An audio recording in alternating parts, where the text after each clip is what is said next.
The cell that I have here is a neuron cell, and neuron cells are unique because they send and receive information.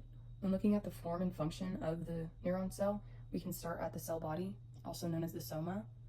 The soma contains organelles and also has dendrites attached to it. These dendrites are what receive and read the messages that come from other cells. Next, we have the axon.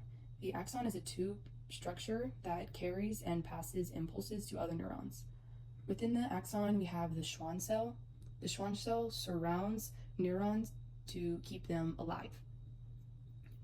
Next, we have the myelin sheath. These cover the Schwann cells and allow transmitting through the nerve cell. Next, we have the node of Ranvier. These are gaps in the myelin sheath that cover the axon of the nerves.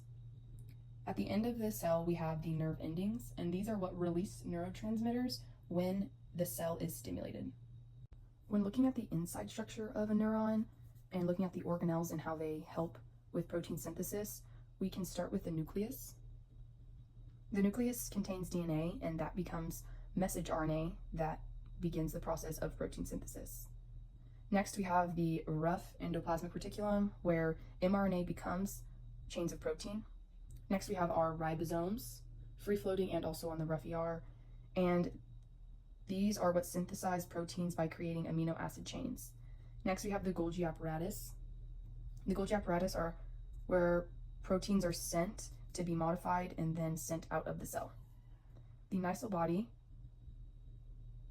is responsible for the protein synthesis.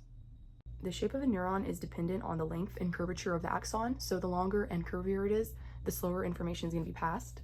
Neurons also send out neurotransmitters and produce a bunch of different kinds of proteins, such as calcium binding proteins, neurofilaments, synapsins, and titins.